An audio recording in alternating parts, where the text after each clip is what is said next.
வணக்கம் மாணவர்களே. இந்த வீடியோவில் 10ஆம் வகுப்பு கணிதம் ஒரு கிரியேட்டிவ் சம் தான் பார்க்க போகிறோம். இது ஒரு ஸ்டூடெண்ட் கேட்டது. உங்களுக்கு ஏதாவது டவுட் இருந்தாலும் சொல்லுங்கள், உடனே நம்ம வீடியோ போட்டலாம். பாருங்க, முதல் 5 இரட்டை இயல் எண்களின் வர்க்கங்களின் கூடுதல் காண்க. முதல் 5 இரட்டை இயல் எண் எடுத்துக்கணும், அதை ஸ்கொயர் பண்ணணும், அது எல்லாத்தையும் கூட்டணும். சரியா?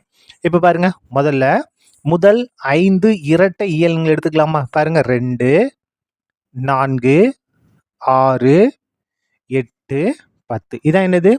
முதல் 5 இரட்டை இயல் எண்கள். இது என்ன செய்யணுமா? வர்க்கங்களின் கூடுதல் எல்லாத்தையும் ஸ்கொயர் பண்ணணும். எல்லாத்தையும் ஸ்கொயர் பண்ணிட்டு அதுக்கடுத்து எல்லாத்தையும் கூட்டணும். இதோட மதிப்பு தான் நம்ம கண்டுபிடிக்க போறோம். நீங்க என்ன நினைக்கலாம்?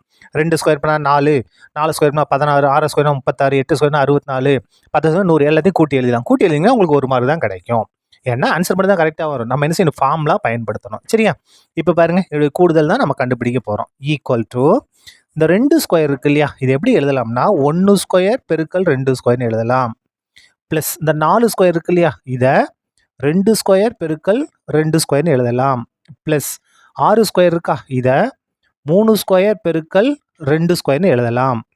ப்ளஸ் 8 ஸ்கொயர் இருக்கா, இதை 4 ஸ்கொயர் பெருக்கல் 2 ஸ்கொயர்னு எழுதலாம். ப்ளஸ் 10 இருக்கா, இதை 5 ஸ்கொயர் ப்ளஸ் 2 ஸ்கொயர்னு எழுதலாம். நீங்கள் வேணால் சுருக்கி பாருங்களேன். 2 ஸ்கொயர் பண்ணால் 4, 1 ஸ்கொயர் 1 தான், ஒரு நாள் 4, அப்போ 2 ஸ்கொயர் 4 கரெக்டாக வந்துருச்சா? இதை சுருக்கி பாருங்கள். 2 ஸ்கொயர்னா 4, 2 ஸ்கொயர்னா 4, 4 நாளையும் பெருக்குங்க 16, அப்போ 4 ஸ்கொயர்னா 16 வந்துருச்சா? எல்லா உறுப்பும் சமமாக வரும். இப்போ இதில் எது பொதுவாக இருக்குன்னா எல்லாத்துலேயும் 2 ஸ்கொயர் இருக்குது. அந்த 2 ஸ்கொயரை நம்ம வெளியே எடுத்துருவோம்.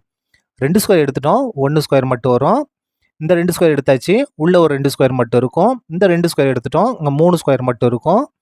இந்த 2 ஸ்கொயர் எடுத்துட்டோம், இங்கே என்ன இருக்கும்? 4 ஸ்கொயர் இருக்கும்.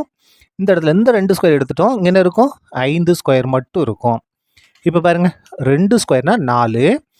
முதல் n இயல் எண்களின் வர்க்கங்களின் கூடுதல். இந்த ஃபார்முலா பயன்படுத்த, இந்த ஃபார்முலாவுக்கு தான் mark. n into n + 1 into 2n + 1/6. இந்த ஃபார்முலா n × n + 1 × 2n + 1/6. இந்த ஃபார்ம் தான் பயன்படும். இதில் வந்து என்னோட மதிப்பு பாருங்க, 5 உறுப்புகள் தானே இருக்குது, 1லேருந்து 5, அப்போ 5 தானே, அப்போ எண்ணுக்கு பதிலாக 5ன்னு மாற்ற போகிறோம்.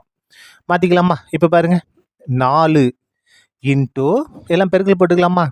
எண்ணுக்கு பதிலாக 5 பெருக்கல் இந்த எண்ணுக்கு பதிலாக 5, 5 ஒன்றே கூட்டினா 6 பெருக்கல் இந்த இடத்துல பாருங்க, எண்ணுக்கு பதிலாக 5, 2 கொண்டு பெருனா 10, 10 கூட 1 கூட்டினா 11/6.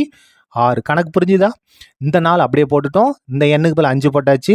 இந்த எண்ணுக்கு பதிலாக 5, 5 ஒன்றே கூட்டினா 6, எல்லாம் பெருக்கல் தான் இருக்குது. இந்த எண்ணுக்கு பதிலாக 5, 2 10, 10 கூட 1 11, இந்த /6 அப்படியே வந்துருச்சு. இப்போ பாருங்க, நமக்கு இந்த 6ம் இந்த 6ம் கேன்சல் ஆயிரும்.